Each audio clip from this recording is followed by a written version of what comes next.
All right, so we're going to move to the next era, away from ribosomal RNA into genomics, genome sequencing. And the papers were really to sort of give an overview of the methods used to do genome sequencing, which the sequencing technology has changed a lot over the years, but the actual approach to sequencing and annotating and analyzing genomes has not changed an enormous amount since 1995. So in 1995, there was this sort of big, somewhat shocking revelation. There were a lot of different groups that were talking about using the new automated DNA sequencing systems, the Sanger fluorescent sequencing systems, to do genome sequencing. There was a human genome sequencing project that had been announced.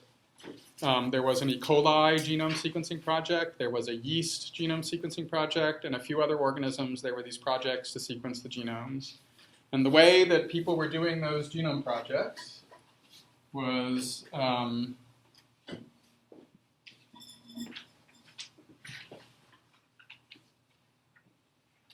made sense at the time.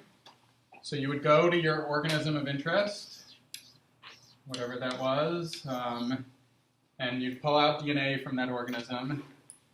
And what people tried to do was build up a map of the genome of that organism, where they would have information about the relative positions in the genome of different genes or of different pieces of the genome.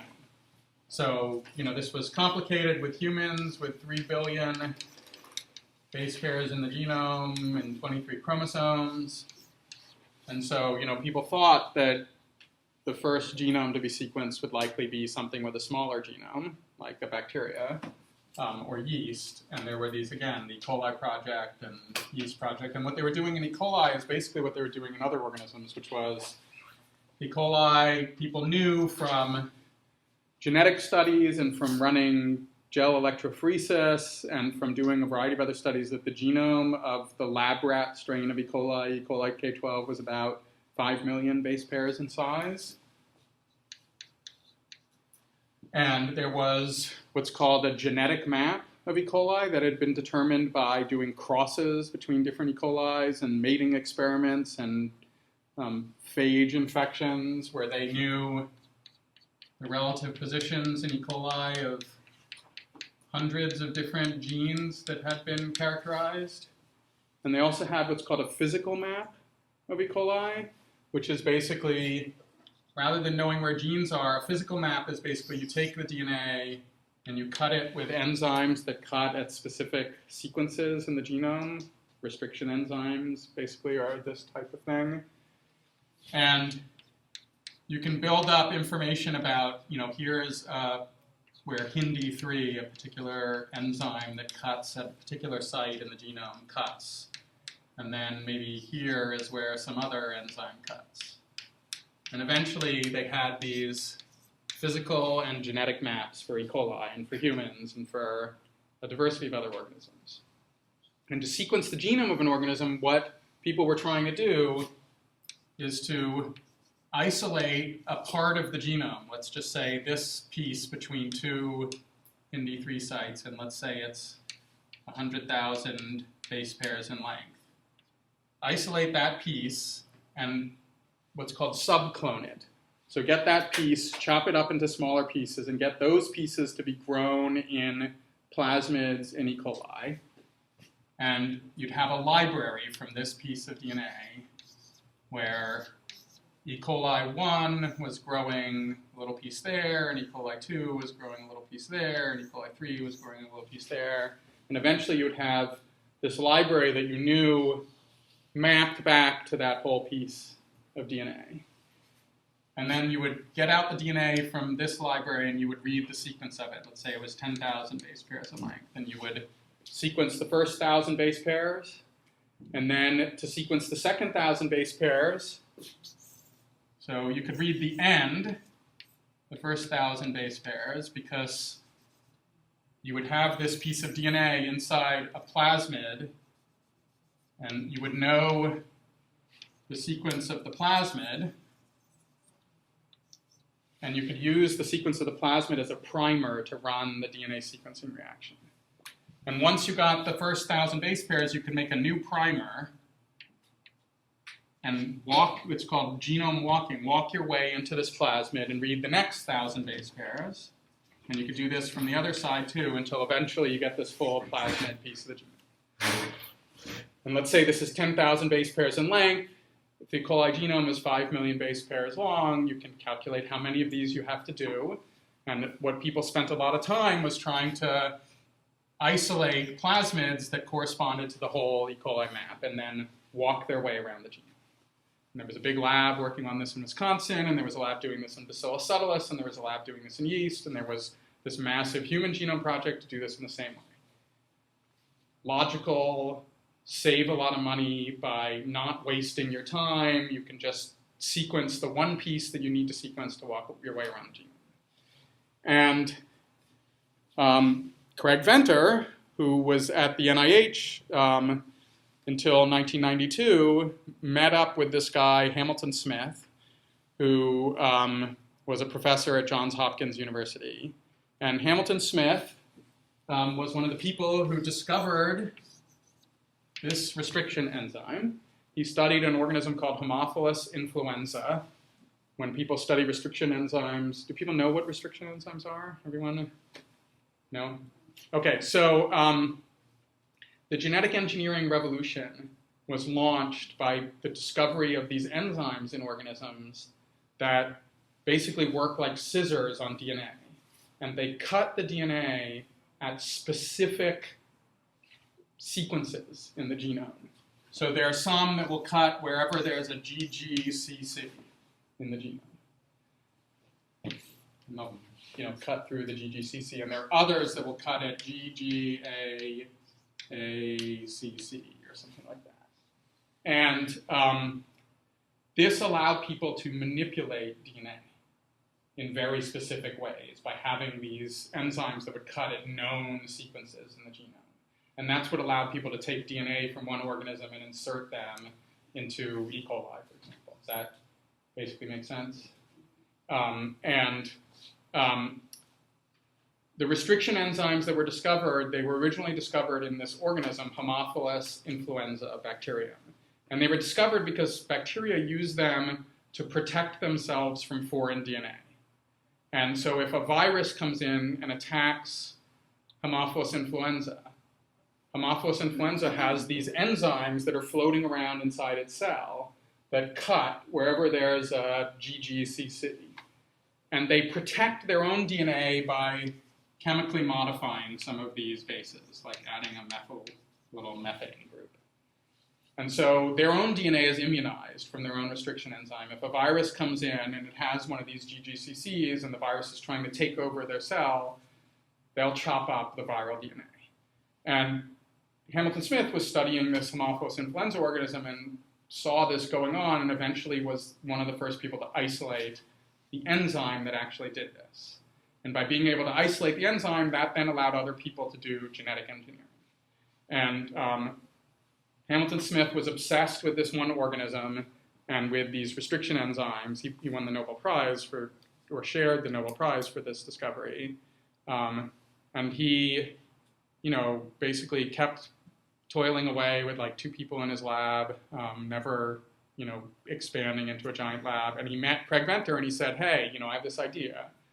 I hear all these people are trying to sequence genomes. I don't think they're doing it the right way. This walking your way around the genome is crazy. It's not what you should do. What you should do is take the DNA from an organism and chop it up into lots of random pieces and just sequence those pieces randomly as you get them out, without any planning or walking or spending time to do all this physical and genetic mapping. And if you just do random sequencing, eventually, with enough random sequencing, you should randomly hit pieces that overlap to stitch back together the whole genome. And he knew about this because Fred Sanger had sequenced the first virus genome using this method. Many years, the guy who invented the Sanger sequencing had sequenced the virus genome by using this method. And nobody thought you could do this with larger genomes. And Haemophilus influenza of bacteria had a pretty small genome, like 1.5 million base pairs. Anyway, eventually he convinced Craig that this was worth doing.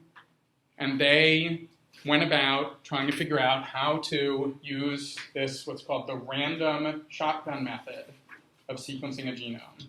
To do this for something bigger, the virus genome that Sanger had sequenced was about 10,000 base pairs in length. And here's Haemophilus influenza, which is 1.5 million base pairs. Is that basically, there are questions about this sort of general idea? So, he could grow up this organism in the lab, he could get out, kilograms of DNA from this organism, and they set about figuring out how to take this approach to sequencing the genome of a bacterium. And in 1995, people didn't really, lots of people were talking about doing this for E. coli and for other organisms.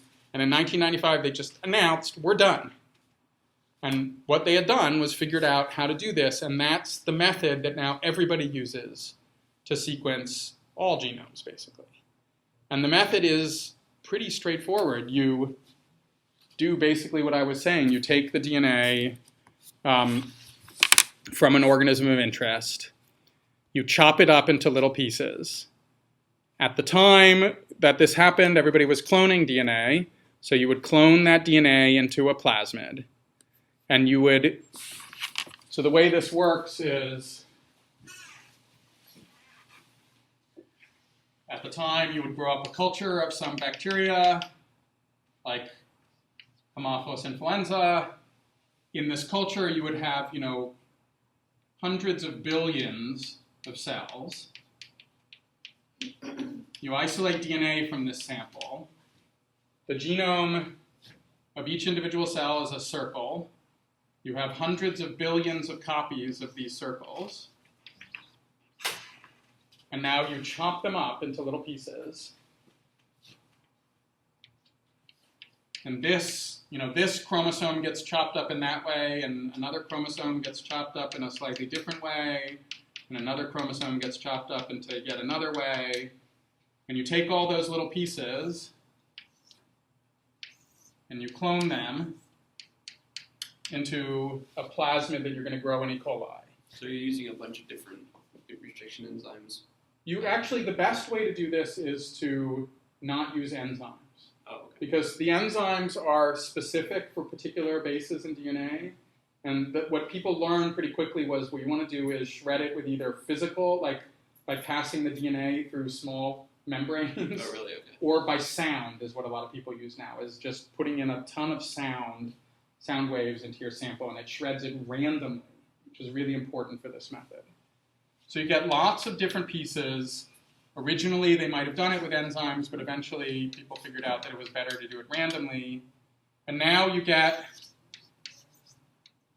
millions of different plasmids in your test tube, each one with a different piece of the genome of your original organism. You now, it's called transform them into E. coli, and you get E. coli to grow up copies of these plasmids. This is what I was telling you about with cloning before. So you mix this whole sample of plasmids in with a test tube of E. coli. You basically make their membranes permeable so they suck up DNA from the environment. You put on these plasmids, this is what you did at the time, a gene for some type of antibiotic resistance. That way you make sure that the E. coli that survive are the ones growing your plasmid because they become antibiotic resistant. And now you take this mix and you put it on a plate, like a little 100 microliter sample of this mix. You spread it out on a plate that has the antibiotic on it. And the only things that will grow up to form little bacterial colonies are individual E. coli cells that took up one of these plasmids that now become antibiotic resistant. And so you then take out This is this step here showing cloning. And then you take out each of these clones. You actually grow them up again to clean them up, basically, so there's only one plasmid in each test tube. You extract the little plasmid out of these test tubes, and then you just sequence all the plasmids that you get out from the left end of your little insert and the right end of your little insert. And you sequence and sequence and sequence. And if the plasmid, if you're sequencing, let's just say 500 base pairs at a time, and you sequence 10 of these, you end up with basically 5,000 base pairs of your original genome scattered randomly around the genome. If you sequence 100 of these, you end up with 50,000 base pairs of your original genome. If you sequence 1,000 of them, and so on. And you keep sequencing until you start to cover, so let's say this is the whole genome, and if you do little pieces at a time, the first ones you sequence are not going to overlap with each other. Now you don't know where they go yet, because you don't know what the genome is. And you keep sequencing, and you keep sequencing, until you start to find cases where your sequences from one plasmid overlap with the sequences from other plasmids.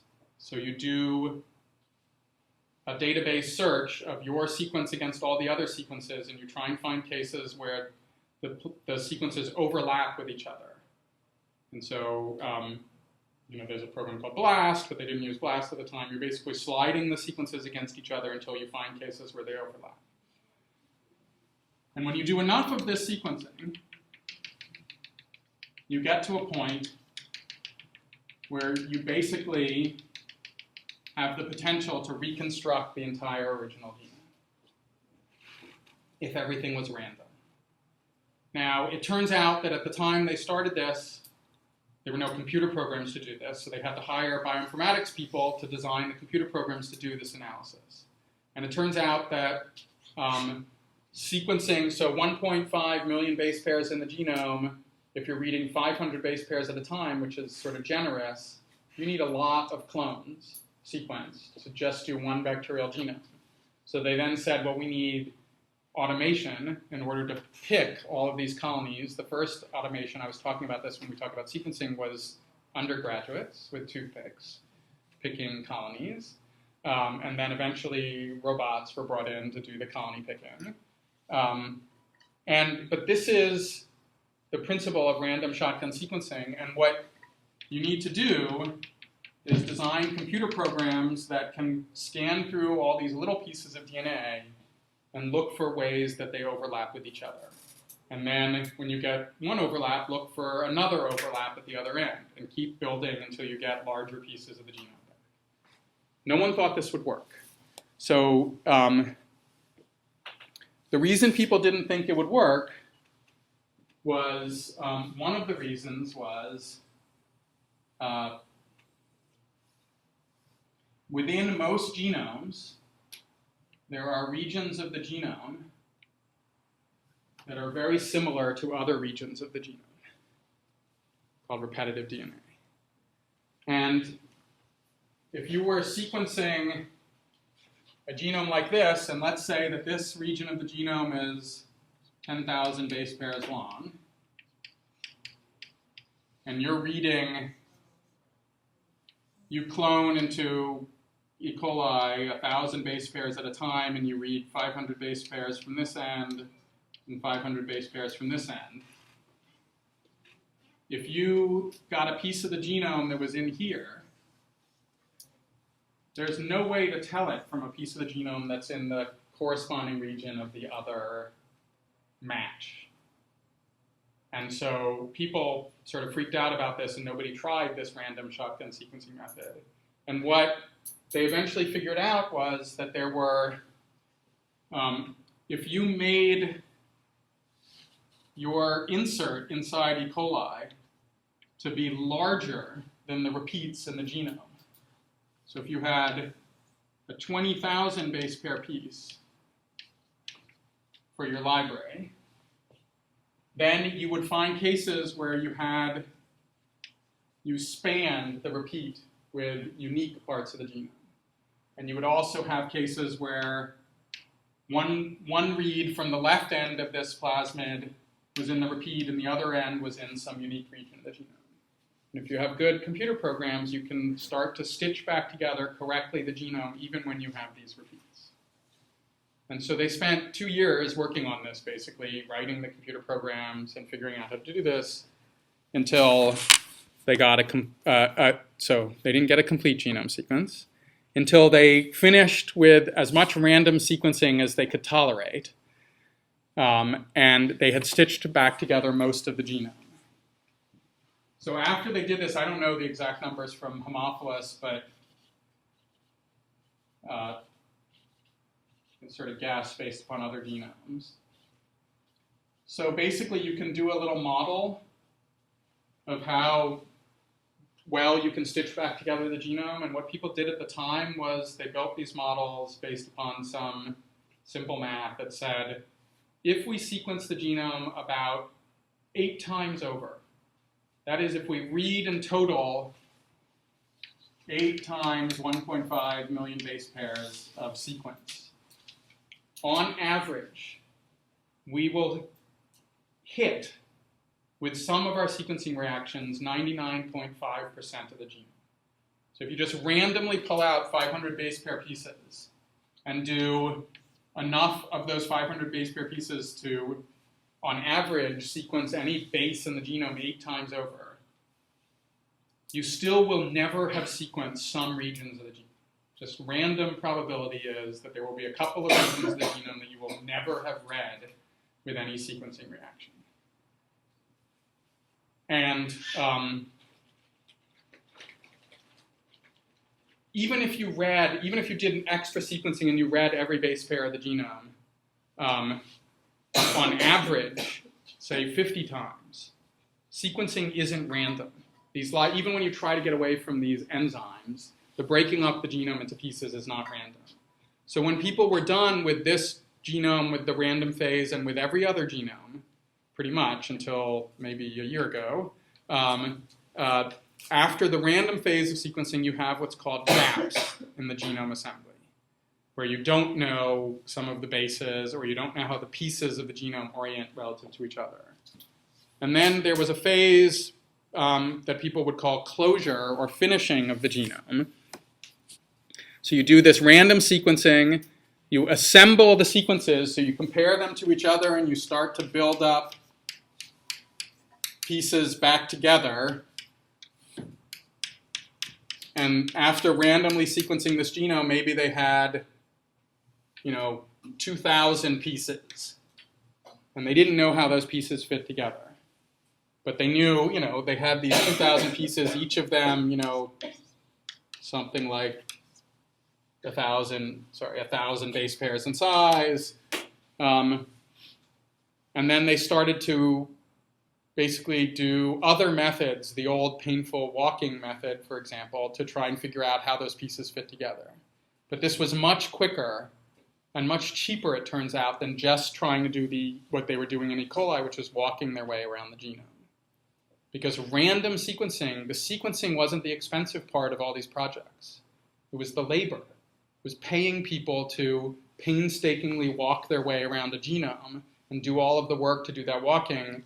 And by not thinking about it, they saved a ton of time and a ton of money, and were able to put that back together, eventually finish this genome of this organism, and publish this paper in 1995 that kind of pissed a lot of people off, but also made a lot of people, really excited. So the people who were sequencing the E. coli genome for 10 years were not very happy because they lost. They just were certain that they would win the race to sequence the first genome because it's E. coli. Everybody worked on E. coli. They had this great genetic map, this great physical map. They had everybody sending them DNA from all the different regions of the genome, and they didn't finish till a couple of years later. And then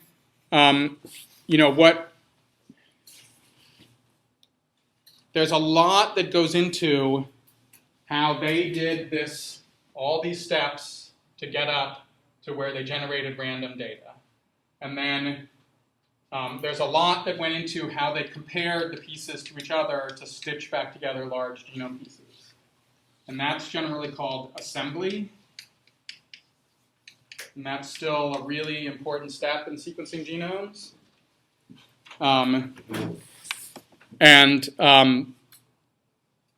The finishing and closure is not done as much as it used to be. So many people, when Illumina sequencing came out, it was so cheap. So this, at the time, it was probably $50 for each sequence read that they generated or something to that effect. And you had to do tens of thousands of them. So this is a very expensive project. Now we can generate the random data for the Haemophilus influenza genome for $20 or something to that effect. You still have to stitch them back together with assembly programs, and then if you want to finish the genome, you have to do this finishing phase. But that's basically every genome sequencing project, even today, basically now is taking an analog of this approach to try and use random, cheap sequencing and then computer programs to restitch the genome back together. And it saves you so much money by not having to think about the sequencing part of the project that it allows you to do many more genomes. So the Illumina just does this internally? I think I have, so from the second paper, there was a discussion of, there's a nice figure showing a flow chart of how the different sequencing methods, I think I have it at the end here, but we don't need it. So in this protocol, what everyone did could be divided into some key phases. So you have to get your organism grown, and that for many years was all done by either culturing or going to a plant and cutting off a leaf or getting some animal cells.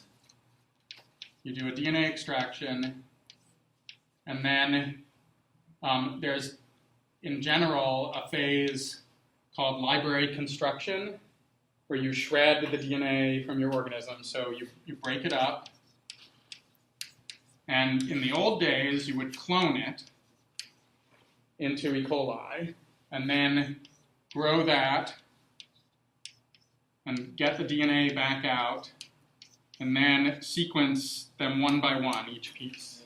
And what Illumina now does, or 454 does, or ABI Solid, or any of the methods do, is you get the DNA, you break it up into pieces, and then everything happens in basically the slides or a test tube or some other environment where you don't have to do cloning or growing or another DNA extraction.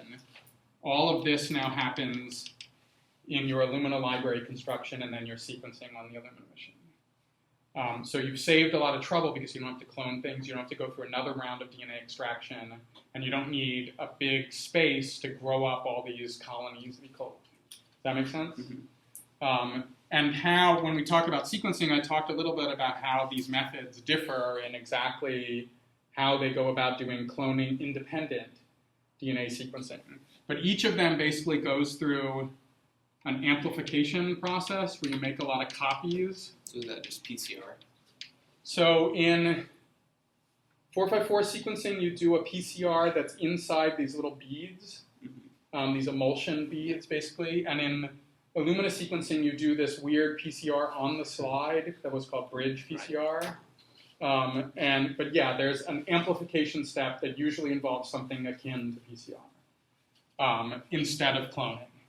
And what is coming along now is single molecule sequencing, and I mentioned this, where there's not even an amplification step. So PacBio, Pacific Biosciences, and if it ever comes out, that Oxford Nanopore thumb drive sequencer, they're literally reading the sequence on individual DNA molecules without ever doing an amplification. The reason you do the amplification is to increase your signal. Right. So in old Sanger sequencing, you needed a ton of DNA to get out a nice, strong fluorescent signal when you ran the sequencing.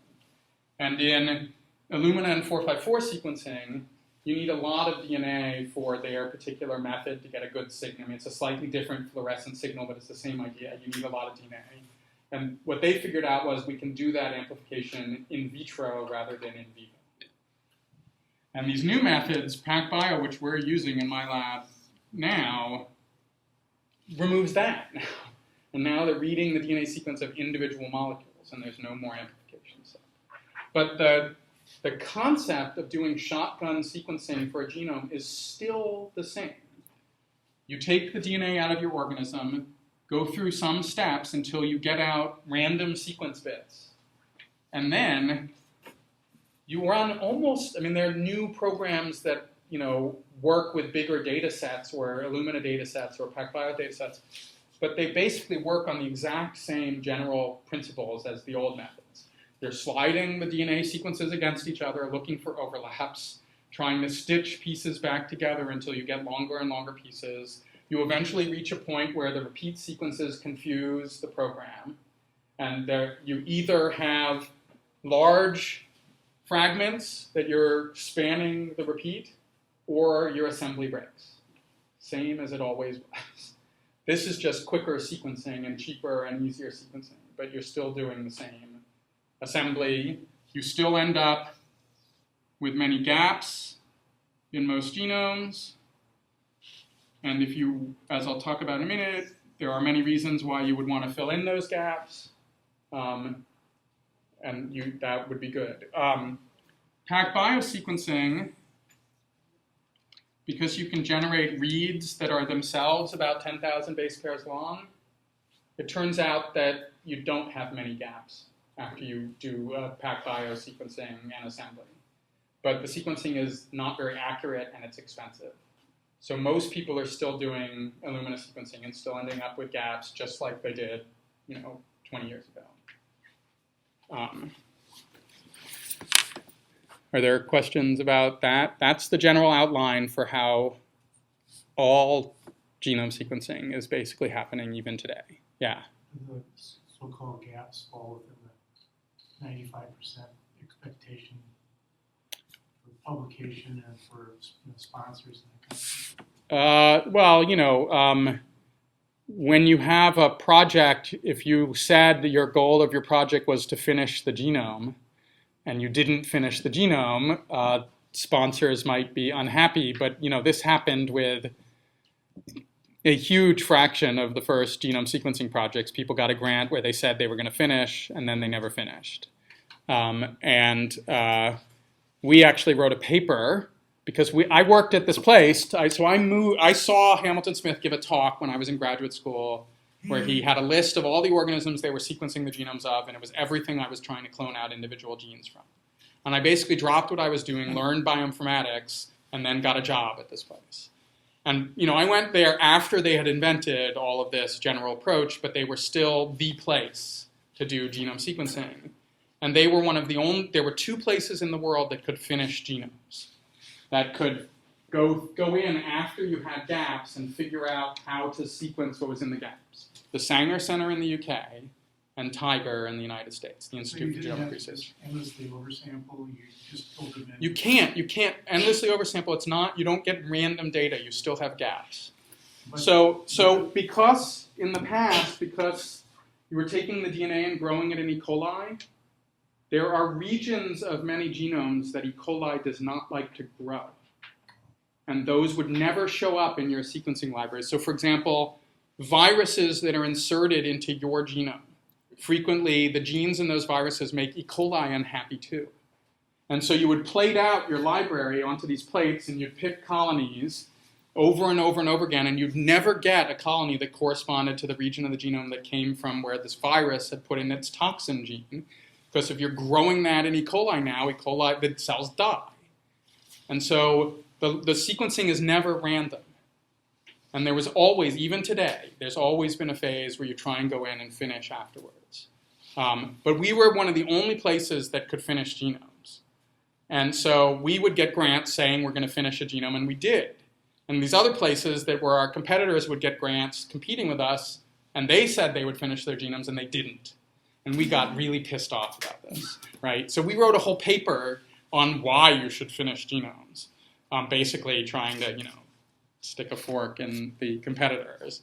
In the end, what has happened is that if you did a project like this, one of my first grants to sequence a genome of this weird photosynthetic organism, its genome was like 3 million base pairs long.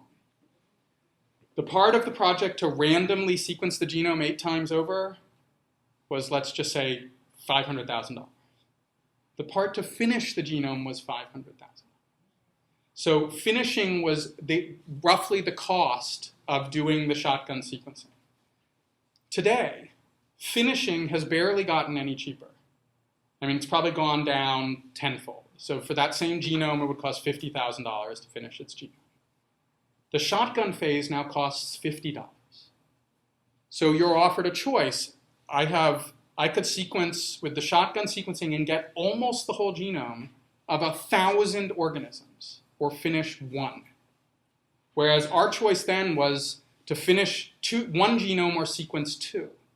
And now everybody is choosing, let's get the shotgun data for 1,000 genomes, because it's amazing compared to finishing 1.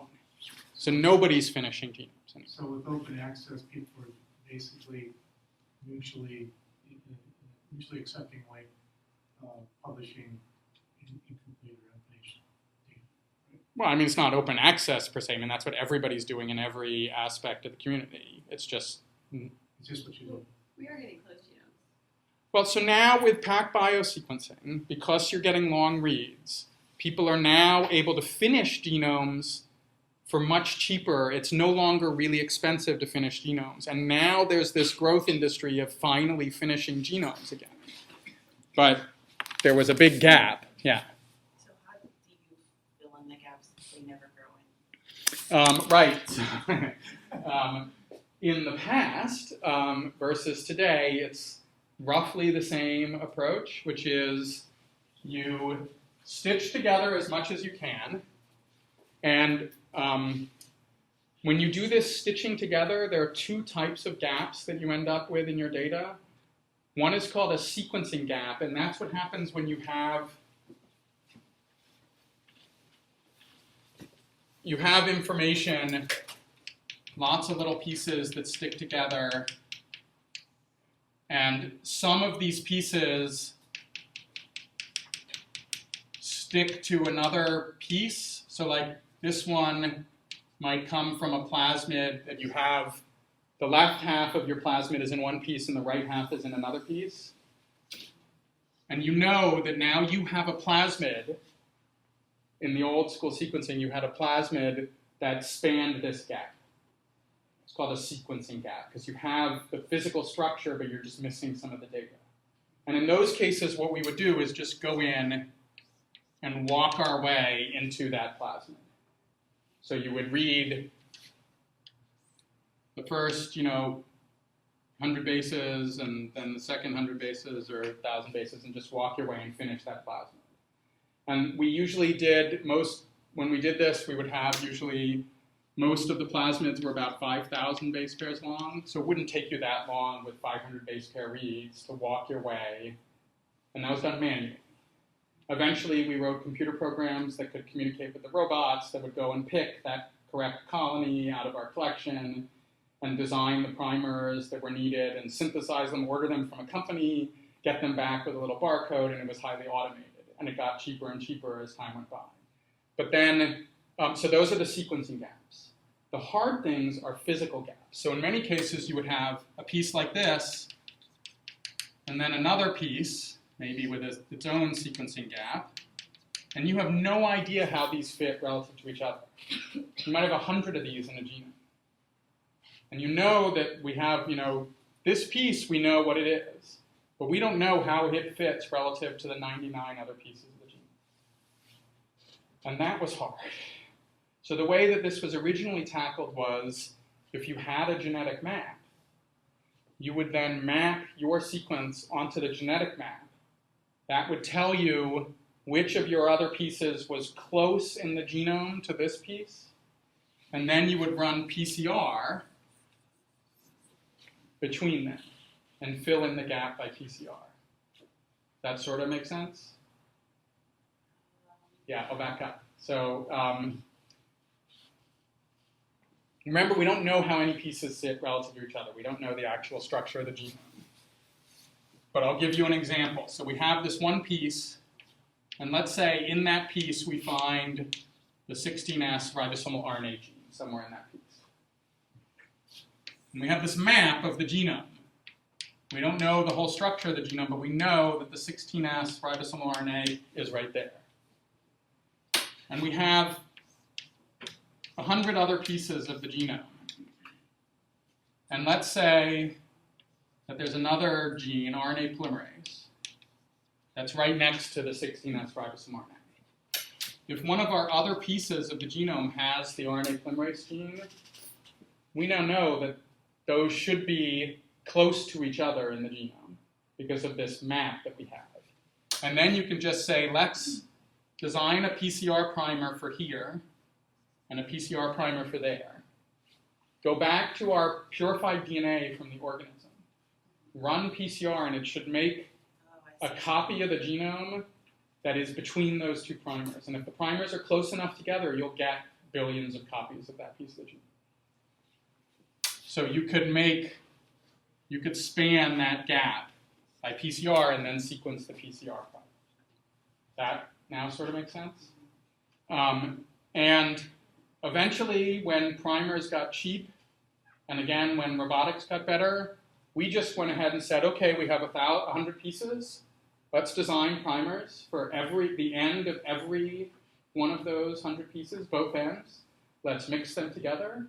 Just get PCR to do its magic.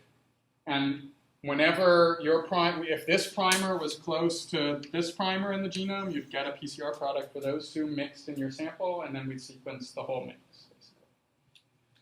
But this was slow and painful and expensive. And now, it's actually worse now because we don't have clones.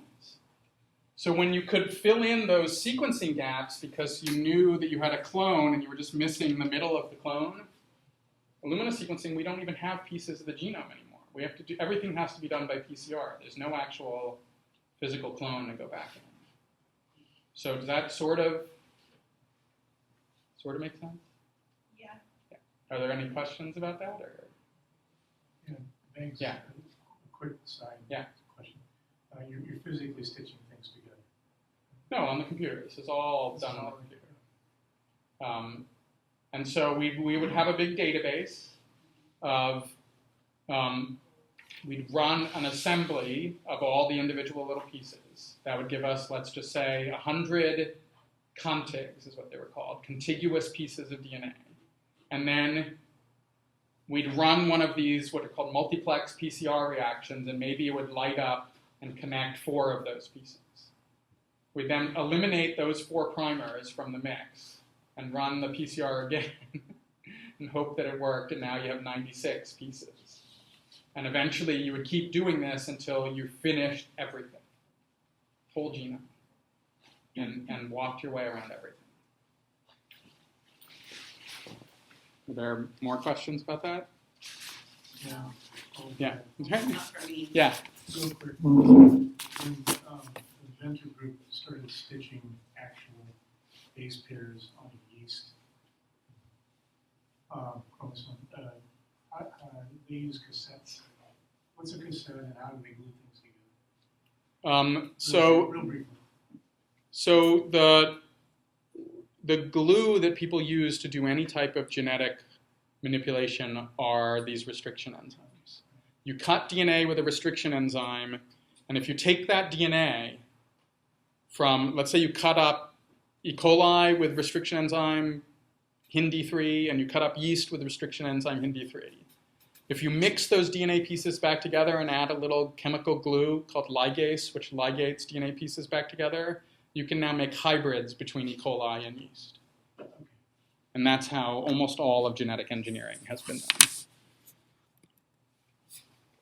So this, was a big revolution, but it was really expensive and really slow. So in 1995, there was one genome. at the beginning, and then at the end of the year there was a second genome, the smallest genome that was thought to exist at the time. It was this weird organism called a mycoplasma with a 500 base pair genome. And no repeat sequences, so it actually wasn't that hard to sequence. And then in 1996, there were 2 more bacterial genomes, and the first archaeal genome was sequenced. 1997, there were a couple more bacteria, a couple of archaea, and then the first eukaryotic genome was done, yeast. It was mostly done by the walking process. They did a little bit of the random sequencing, but mostly walking, and so on. This was the slow, steady progression until you get to 454 sequencing, which came along in 2005 about, and then the total number of sequences that were starting to come out, most of them unfinished, just went crazy because you got around this cloning step. And the number of nearly complete genomes that were available to the public went up a lot. And now with Illumina sequencing being even cheaper than 454 sequencing, it's going crazy again, and there's, people sequencing hundreds of thousands of genomes of different bacteria. So how important is it to actually complete the genome? Oh, good question. That's the next slide. You might ask, when you're doing this random sequencing, whether or not it matters to actually fill in those gaps. And again, as I was saying, we thought it was pretty important, not completely objective, because we were the only people that could really do it. So of course we would argue that it was important. But you may not be aware of this, but in 2000 there was a big announcement of the finishing of the human genome. I think it was 2000 or 2002. And then, I think the first one was in 2000. And then a year later they announced that the human genome was finished. And then a year after that they announced that the human genome was finished. And the reason that this happened was, the first time they announced it, it wasn't even remotely close to being finished. And when you do, so I didn't tell you the whole story. In 1998, Craig Venter left the place where I went to work before I got there and started a company to use random sequencing to do the human genome. And again, people said, there's no way this is going to work. The human genome is too complex. You're never going to be able to do this. And he got a lot of money to start a company to do this, and they started doing it. They did the Drosophila genome with this approach, and eventually the human genome. And there was a public effort to sequence the human genome that had been arguing that you had to do this slow walking method, and when Craig came along, they switched to this random shotgun method. And they both said they finished the genome. They had this big announcement at the White House. And then there's like this asterisk, which was, it turns out they didn't do any finishing. So they did this random shotgun sequencing. There were tons of gaps scattered throughout the genome. There were many parts of the genome, many more than in bacteria, that would not clone in E. coli. The regions of the genome that have lots of repeat sequences, E. coli hated. And there's repeats up the wazoo in the human genome. And so there was just massively fragmented, incomplete human genome. And then a year later, they finished a little bit more of it, and they made another announcement that they had finished, and then they put this little asterisk. Even though we say we're finished, we actually reinvented what the definition of finished means, and finished means, literally. Their announcement had a definition of what complete meant, and it wasn't complete. Absolutely amazing. And then they said again, 2002, now we swear, we're really done. The people a year ago lied, and the people 2 years ago lied, but now we're done, and they weren't done. And in fact, they're still not done. So there are regions of eukaryotic genomes, in particular complex eukaryotic genomes, that are just really, really, really hard to read the sequence in or to assemble the sequence in. And no one has actually finished those regions in the human genome still. So, in talking about eukaryotic genomes that have been finished, are most of them like complex, not like unicellular organisms, or how many of them are actually like complex plants or animals? It depends on if you want to use the generous definition of finished or the actual definition of finished. So the actual definition of finished, none. Arabidopsis, I think, is actually finished now. But I don't think I'm not sure any others are, for complex genomes. Now, there are plants and animals that actually have pretty small genomes compared to humans. So humans have a 3 billion base pair genome, 23 chromosomes, lots of weird stuff scattered throughout the genome that makes it hard to read the whole thing. but there are plants and animals that have very small genomes compared to that. Arabidopsis was picked as a model organism in part because it grows really fast, and it turns out that fast growth is relatively closely linked in many organisms to smaller genomes. And Arabidopsis has a pretty small genome for a plant, so it's much smaller than the corn genome, for example.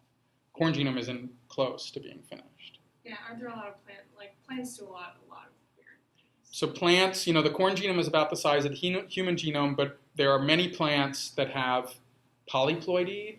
So, some plants have, we have 2 copies of each chromosome, some have 8 copies of each chromosome, or 16 copies of each chromosome. And you have to resolve all of that, and nobody has figured out how to do that well yet. But even for bacterial genomes, even these simple 1 million base pair, 2 million base pair genomes, people weren't finishing at the time in the past. And still, until PacBio sequencing came along, most people were not even trying to finish that.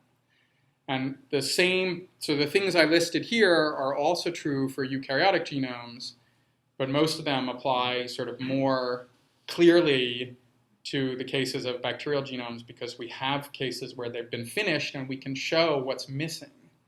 When you finish the genome, you can actually do a test then to say, what did we get when we finished the genome? And so there's a million things that you can better characterize when you have a completely finished genome, and that includes sort of obvious stuff like the order of genes in the genome.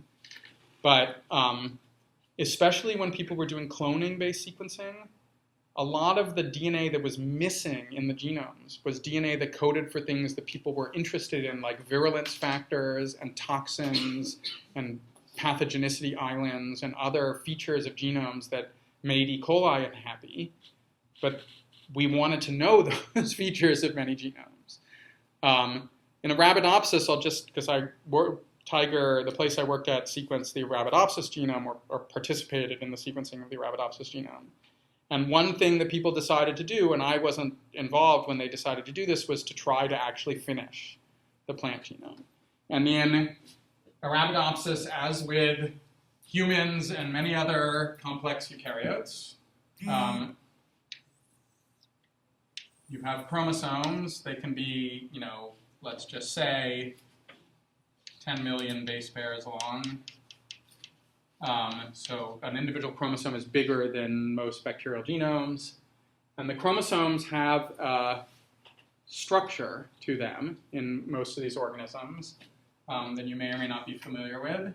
The ends of the chromosomes in most of these species have something called telomeres, which are these special, in essence, caps on the end of chromosomes that help with making copies. So because you need a primer to start DNA replication, at the end of a chromosome, you don't have a primer for the organism doesn't have its own sort of ability to prime the end of copying, and organisms have these special sequences and these special enzymes to keep extending the end of the chromosomes to not lose the end of the chromosome. And then there's a region of the genome called the centromere. And this is where, during meiosis, the chromosomes line up, and then there's cytoskeletal structures that bind to those pieces of the chromosome at the centromere and pull the DNA apart. And it turns out that the centromeric regions of the chromosomes of eukaryotes are relatively resistant to recombination, and they tend to accumulate all sorts of weird crap in them, including lots of transposable elements and lots of weird repetitive DNA sequences. And the selection is sort of inefficient in these regions of the genome, and you get just lots of weird stuff in a lot of them. And in Arabidopsis, they decided they were going to try and walk their way into the centromeres, and there was a combination of random sequencing and this walking sequencing. And it took a massive effort to get data in these regions where there was tons of repetitive sequences and lots of big transposable elements. And they were walking their way into chromosome 2 of Arabidopsis and discovered in the middle of chromosome 2 in Arabidopsis there was a complete copy of the mitochondrial gene of Arabidopsis. So the mitochondria has its own DNA, And the genome of the mitochondria in Arabidopsis, which is huge compared to humans, it's 500,000 bases long. A version of that had inserted into the centromere and not got it, again, weird stuff happens in these centromeres. And so this has a lot of importance. People were doing these PCR surveys of Arabidopsis using mitochondrial primers, thinking there was only one copy of the mitochondrial genome. Turns out there are multiple copies of the mitochondrial genome. So by actually finishing the genome, they discovered this, and I'll get to your question in a second. And it turns out many people thought you could ignore the centromeres because there wouldn't be protein coding genes there, or it wouldn't be interesting protein coding genes because it was all junk. Turns out that wasn't true either. So in every centromere that people have gone into, there's always some interesting, functionally important gene that has been neglected. Yeah. Did they, were they able to find out when that insertion happened by putting it on a tree with the Arabidopsis mitochondria? Is that a recent thing? It was 99.9% identical to the published mitochondrial genome, which unfortunately was from a different line of Arabidopsis.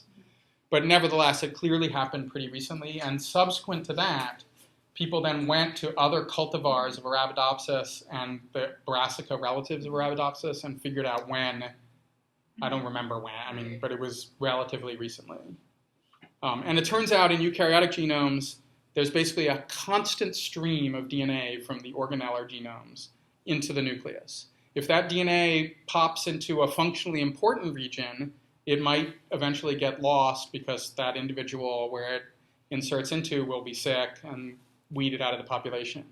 But if it inserts into the centromere where anything goes, that'll just spread into the population, and you just have this massive amount of mitochondrial and, in plants, chloroplast DNA scattered throughout the nuclear genome. Or just because, occasionally they burst and occasionally I don't think there's a good mechanism for this.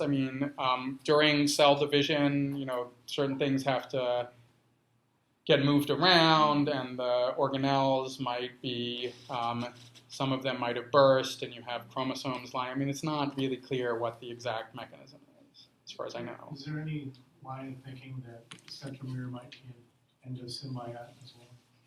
No, Not at all. there's no way.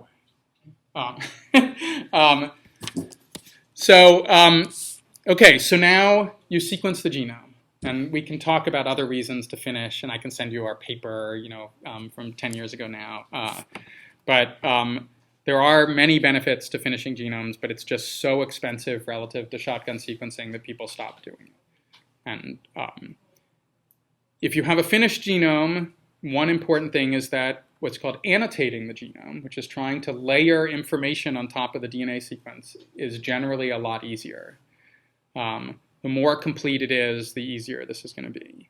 And so basically, this is an outline of what you would do, even today, with a complete or nearly complete genome, or even a partial genome for many of these things. Some of them don't work as well. So basically, people go through and they try and figure out where the genes are in the genome.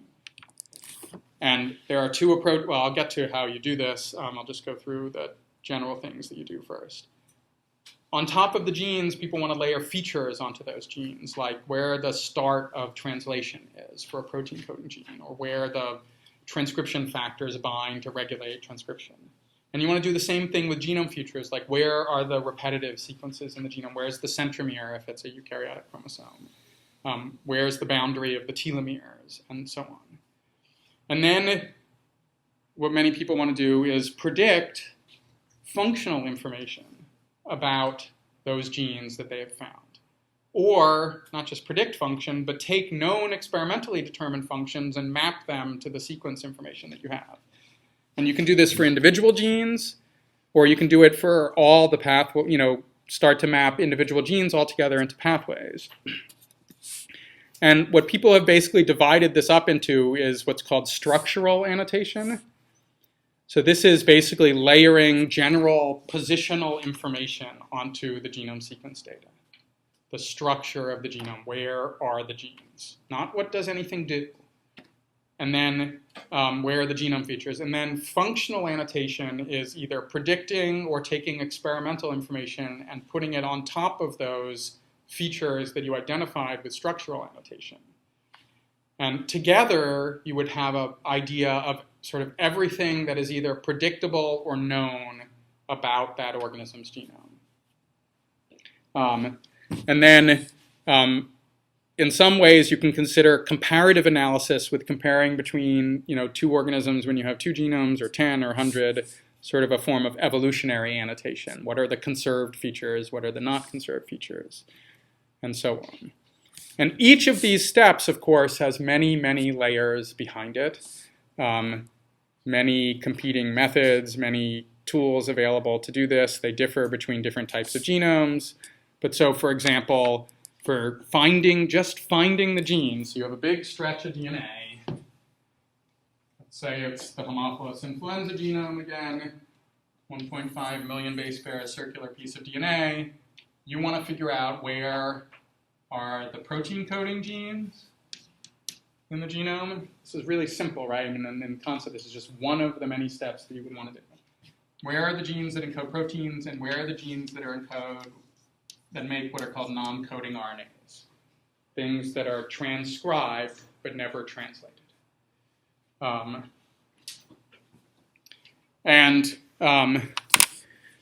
Each of these then becomes, sort of iterative. There are many different approaches to doing this. In eukaryotes, you have a massive extra layer of complexity. So in bacteria and archaea, if you have a region of the genome, it's going to be very gene-rich in almost every case. And what you usually see is that a region of the genome might encode a non-coding RNA like that tRNA. And that gets transcribed but never translated. And then right nearby that in the genome, there might be a region of the genome that gets made into RNA, and then that RNA gets made into some protein, let's say RNA polymerase. And then right next to that, there could be another thing that's made into an RNA that's made into a protein, and so on. It's just very, very gene dense and very, very dense for regions that code for the final product.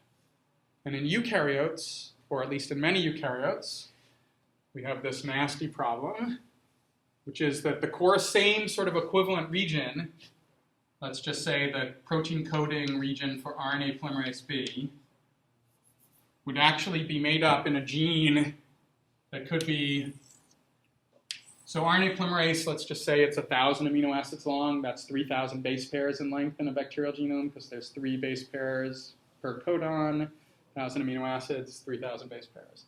In eukaryotes, like humans, it could be 1 million base pairs to make 1,000 amino acid protein.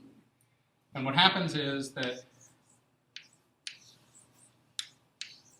you have a region of the genome that's made into a gigantic RNA. It could be even up to 1 million base pairs in length.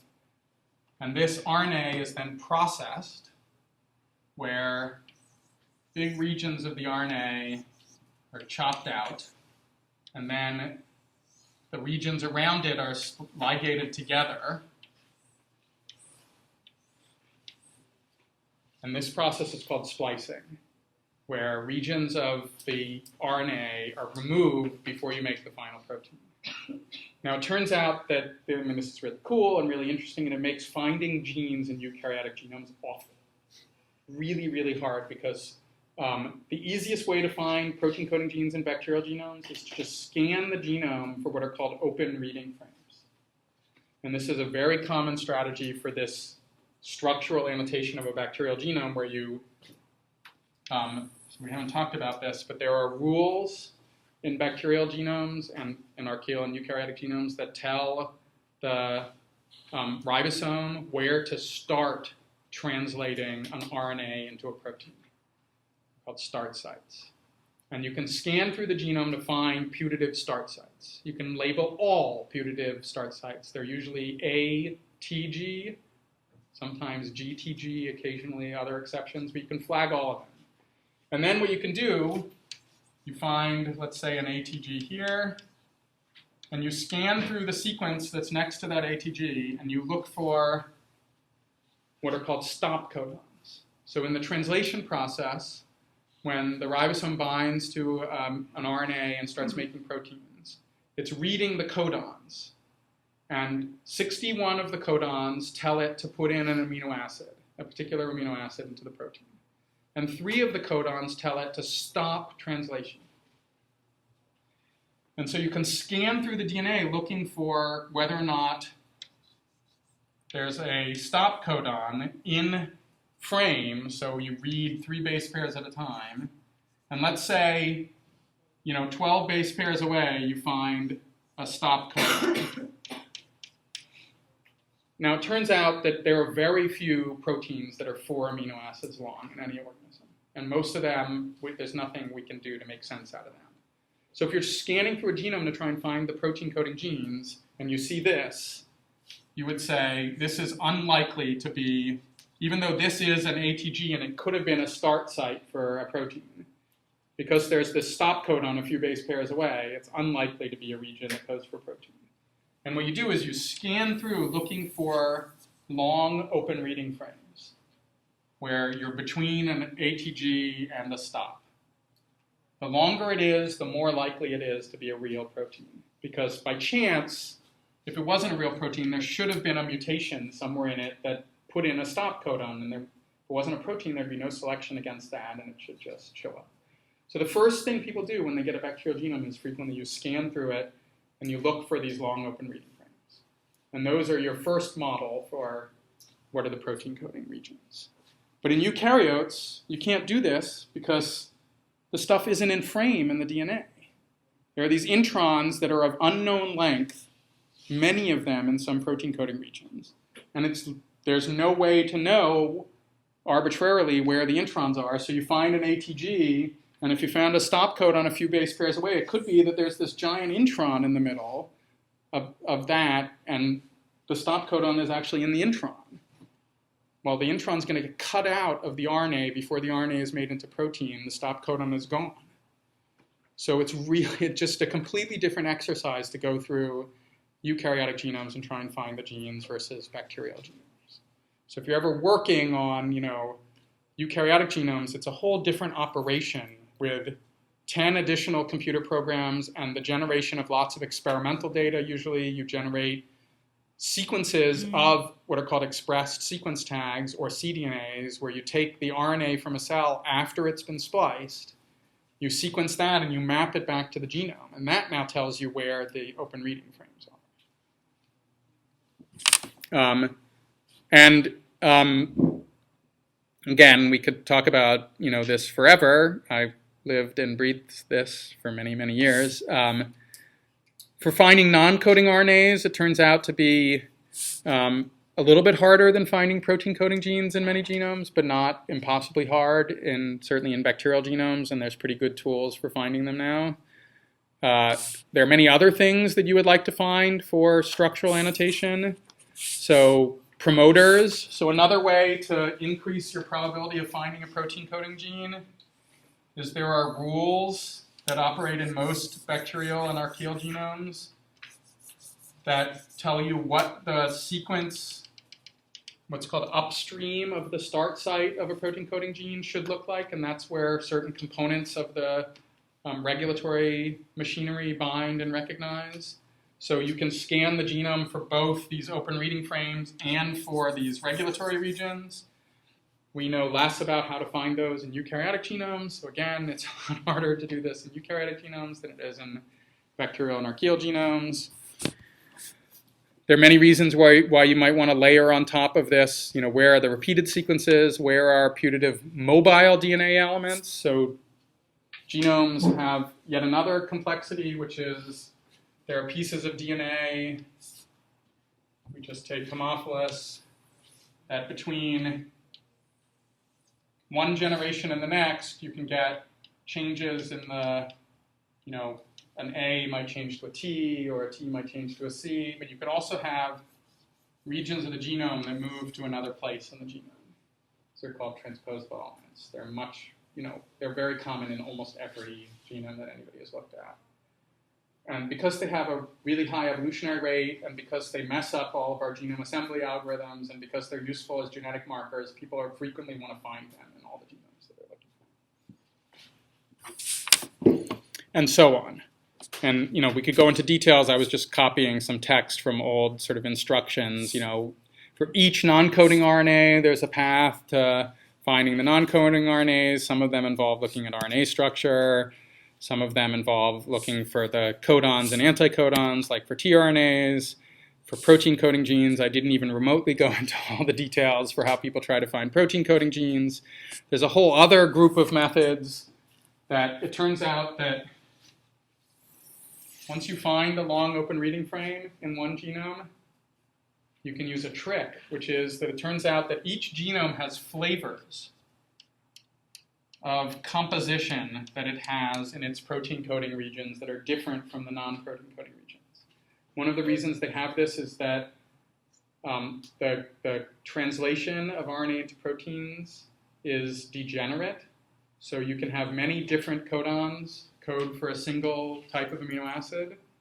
And E. coli might prefer to use codon X instead of codon Y for valine. And another species might prefer to use codon Y for that. And each organism also has its own sort of flavor of GC content. And so you can, if you find really long open reading frames, again, those are very likely to be real, because statistically it's just really unlikely to find one unless it's real. And then you can build what's called a training set of these and make predictions of what the codon usage would be in a protein coding region. And then scan through the rest of the genome and find ones that are short, even ones that are not these long open reading frames, will still have that sort of flavor in them. Again, eukaryotic genes are generally much harder to find. Once you've worked with an organism for a while, once you have a lot of data that tells you where the genes are, you can build up rules, and there are some organisms this works better than others. You can even build up rules for where introns are supposed to be. There's probabilistic models that people have developed to find the introns and the exons and the start sites and the protein coding regions. Again, not going to go into all the detail. And then, so you're done with that. You've gone through, you've sequenced the genome, you've assembled the genome, you've filled in the gaps, you've layered all these features onto the genome, and you're nowhere. And that's because what you really want to know is how to link all of this sort of structural information to functional information. And that's either going to be experimental studies, and if they're low throughput experimental studies, that is sort of papers that you have to go look at, someone has to go look at all those papers and map all the information in the papers into the genome data. This is being done for well-studied model organisms. So there's a database called the Saccharomyces Genome Database where people still do this. They go through all the papers about yeast, map all the experimental information onto the yeast genome. There's a pretty bad one for E. coli. It's done in a wiki project, collaborative effort where no one collaborates. There's human data, which many people have done. There was one for Arabidopsis. I think they just lost their funding, so it's not clear what's going to happen to that. But there are databases where people try and take experimental information. But on top of the experimental information, there's predictions you can make. So you can take the sequence data and try and predict what the function is of genes, even if you don't have any experimental information. And there's a whole collection of approaches to doing this. There's also sort of what are called ontologies for once you predict a function, how can you make sense out of it? So there's this, you may see this in some genomes called the Gene Ontology Consortium, which divides up functions into these three categories. If you're interested in that, I'd be happy to tell people about it. But you can do the same thing with enzymes. There's this thing called EC, the Enzyme Classification System, where all enzymes are assigned a numerical value for the type of enzyme they are. And if one is 3.4.11.4, you can look up 3 says it's a hydrolase type of enzyme, 3.4 says it's a hydrolase that acts on peptide bonds. 3.4.11 is a hydrolase that acts on peptide bonds that cleaves the amino terminal, and so on. It's this hierarchical naming scheme. But that doesn't really tell you how you actually go about predicting function. So what people do for predicting function is primarily looking at the sequence of the gene, comparing the sequence to sequences of other genes, and trying to take the experimental information that's determined for other genes and assign it to your uncharacterized gene. Functional prediction. And there are hundreds of approaches to doing this. Most of them can be divided into really 3 categories. I only have 2 of them listed here, but I'll tell you about the third one. One is really simple. You scan through the sequence. Let's say you have a protein sequence. You scan through it just looking for what are called motifs, short regions of protein sequence that tell you a simple feature about that protein. Like, turns out that proteins that bind ATP, the cellular energy currency in organisms, proteins that bind ATP tend to have a very specific set of amino acids in the region that they bind ATP. And you can scan through protein sequences and pretty well identify those that are likely to bind ATP. It doesn't tell you what they do in the cell, but it's useful to partition off those into ATP binding because they probably have certain types of activities. And you can do the same for a variety of other activities. Most of the ways that people try and predict function is by doing a database search and finding a sequence that is so similar to your sequence that you want to call it a homolog. That is, that the sequence has such a level of similarity that they're likely to share a common evolutionary ancestry. And then what you do is you now have a list in your database that you're searching against of everything that your sequence is similar to.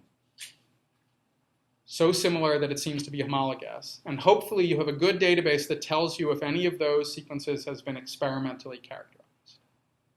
And let's say you do this with sequence, E. coli X11 from some region of the genome, and you pull out 1,000 proteins that your sequence is so similar to that they appear to be homologous. And you look through those 1,000 proteins, and 40 of them have been experimentally characterized. And all of them are amino acid transporters that work by channeling amino acids through the membrane. Pretty good hypothesis to say that your sequence is going to be an amino acid transporter. Now, the problem comes when 2 things happen. A lot of the time you find that your sequence is similar to something, hundreds of things, and no one has experimentally characterized any of them. Or your sequence is similar to hundreds of things and you get 70 different functions in those hundreds of things. And in those cases, there are lots of strategies that people have developed to try and come up with models for predicting the function of your uncharacterized gene.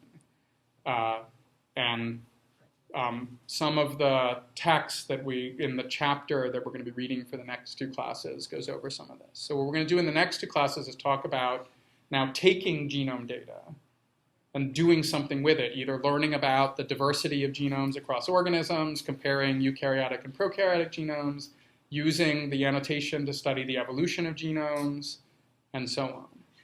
But the annotation is sort of this fundamental part because you then want to take all of that information and do something with it, predict the metabolism of an organism. The way you do that is you predict the functions of individual genes and then try and sum them all up together and predict metabolism. If your individual gene predictions suck, your metabolism prediction is going to suck too. So we're not going to go into a lot of detail of how all these methods work, but it is a really important part of taking genome data and then doing something useful with it. I think that's time to run. And I didn't mention this, but the sequence and assembly methods have not changed in general features since the first genome was sequenced, or since they started trying to analyze the genome. The annotation methods are very similar to what was used 10 years ago. The concepts have sort of been laid out, and now what people are doing is trying to come up with variants of those concepts that work better and better for particular situations.